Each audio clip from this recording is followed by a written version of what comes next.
America, Israel, Iran യുദ്ധം ആരംഭിച്ചിട്ട് ഇന്ന് 85ാമത്തെ ദിവസമാണ്. വാഷിങ്ടണും ടെഹ്റാനും തമ്മിൽ ഇൻഡയറക്റ്റ് ആയിട്ടുള്ള ടോക്സ് നടന്നുകൊണ്ടിരിക്കുകയാണ്. പാകിസ്ഥാനാണ് മീഡിയേറ്ററായിട്ട് ആക്ട് ചെയ്യുന്നത്. പാകിസ്ഥാന്റെ ആർമി ചീഫായിട്ടുള്ള അസിം മുനീർ ഇന്നലെ ടെഹ്റാനിലെത്തിയിരുന്നു. അവിടെ ഇറാന്റെ ഫോറിൻ മിനിസ്റ്ററായ അബ്ബാസ് അറാക്ചിയെ കാണുവാനും കാര്യങ്ങൾ സംസാരിക്കുവാനുമാണ് അദ്ദേഹം ഇന്നലെ ടെഹ്റാനിലെത്തിയത്. ഇറാൻ ഇപ്പോൾ യുഎസിന്റെ ഒരു പീസ് പ്രപ്പോസൽ അത് റിവ്യൂ ചെയ്തുകൊണ്ടിരിക്കുകയാണ്. അവർക്ക് എൻറിച്ച്ഡ് യുറേനിയം യുഎസിന് ഹാൻഡ് ഓവർ ചെയ്യാൻ താല്പര്യമില്ല. ഇറാന്റെ ഫോറിൻ മിനിസ്ട്രി സ്പോക്സ്മാനായ ഇസ്മയിൽ ബഖായി പറയുന്നത്, ഇത്തരത്തിൽ അസിം മുനീറിന്റെ ഈ ഒരു വിസിറ്റ് കാരണം ആരും അതായത് ഒരു ഡിസിഷൻ എടുത്തു കഴിഞ്ഞു എന്ന് വിചാരിക്കേണ്ട എന്നാണ് അദ്ദേഹം പറയുന്നത്. ഒരു ഡിസിഷൻ ഇതുവരെ എടുത്തിട്ടില്ല എന്നാണ് അദ്ദേഹം വ്യക്തമാക്കുന്നത്. US secretary of state Marco Rubio പറയുന്നത്, അതായത് ഇറാന്റെ പ്രപ്പോസലിലുള്ള ഒരു കാര്യമെന്ന് പറയുന്നത് ഇറാൻ ടോൾ പിരിക്കും, സ്ട്രേറ്റ് ഓഫ് ഹോർമൂസിൽ അവർ ടോൾ പിരിക്കുമെന്നാണ് പറയുന്നത്. എന്നാൽ അത് ഒരിക്കലും നടക്കില്ല എന്നാണ് യുഎസിന്റെ സെക്രട്ടറി ഓഫ് സ്റ്റേറ്റ് ആയ മാർക്കോ റൂബിയോ പറയുന്നത്. യുഎസിന്റെ നാഷണൽ ഇന്റലിജൻസ് ഡയറക്ടറായ തുൾസി ഗബാർഡ് രാജിവെച്ചിരിക്കുന്നു. അവരുടെ ലാസ്റ്റ് വർക്കിംഗ് ഡേ എന്ന് പറയുന്നത് ജൂൺ 30 അവർ രാജിവെച്ചതിന് കാരണമായിട്ട് പറയുന്നത് അവരുടെ ഹസ്ബൻഡിന് ഈയിടെയായിട്ട് ബോൺ ക്യാൻസർ സ്ഥിരീകരിച്ചിരുന്നു. അദ്ദേഹത്തിന്റെ ബോൺ ക്യാൻസർ കാരണമാണ് അവർ രാജിവെക്കുന്നതെന്നാണ് അവരവരുടെ റെസിഗ്നേഷൻ ലെറ്ററിൽ പറഞ്ഞിരിക്കുന്നത്.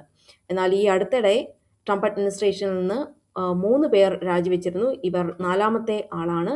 അതുകൊണ്ട് തന്നെ മറ്റ് തരത്തിലും ഇത് വ്യാഖ്യാനിക്കപ്പെടുന്നുണ്ട്.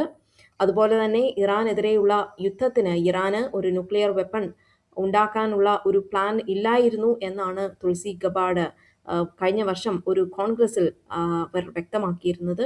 അതിനാൽ മറ്റേതെങ്കിലും റീസൺ ഉണ്ടോ എന്നത് വ്യക്തമല്ല.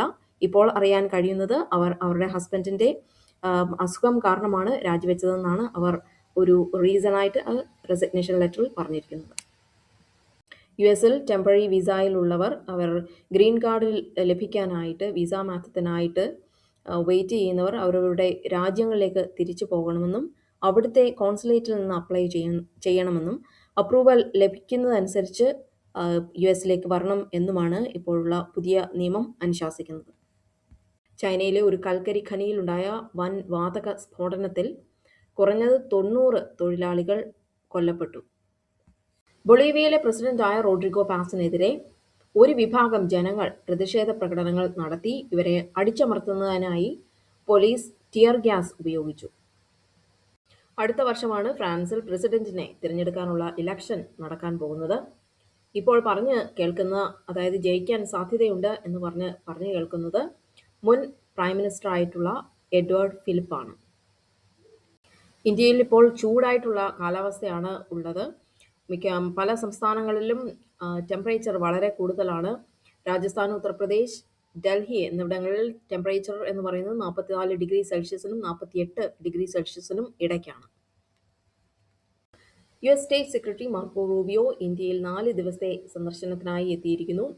ഇന്ന് 23-ാം തീയതി രാവിലെയാണ് അദ്ദേഹം കൊൽക്കത്തയിൽ എത്തിയത്. 26-ാം തീയതി വരെയാണ് അദ്ദേഹം ഇന്ത്യയിൽ ഉണ്ടാകുക. ഇന്ന് രാവിലെ ഇന്ത്യയിലെത്തിയ റൂബിയോ ആദ്യം കൊൽക്കത്തയിലെ മിഷണറീസ് ഓഫ് ചാരിറ്റിയുടെ മദർ ഹൗസ് സന്ദർശിച്ചു. അതിനുശേഷം അദ്ദേഹം ഡൽഹിയിലെത്തി. ഡൽഹിയിൽ പ്രൈം മിനിസ്റ്റർ മോദിയുമായി ഉന്നതതല കൂടിക്കാഴ്ച നടത്തി. ഡൽഹിയിലെ സേവാ തീർത്ത് പരിസരത്ത് വെച്ച് നടന്ന ഈ ഒരു കൂടിക്കാഴ്ച 1 മണിക്കൂറിലധികം നീണ്ടുനിന്നു. വരും ദിവസങ്ങളിൽ അദ്ദേഹം ആഗ്ര, ജയ്പൂർ എന്നീ നഗരങ്ങൾ സന്ദർശിക്കും. മെയ് 26-ന് ന്യൂഡൽഹിയിൽ നടക്കുന്ന ക്വാഡ് വിദേശകാര്യ മന്ത്രിമാരുടെ സമ്മേളനത്തിലും അദ്ദേഹം പങ്കെടുക്കും. അതിനുശേഷമായിരിക്കും അദ്ദേഹം അമേരിക്കയിലേക്ക് തിരിച്ചു പോകുക.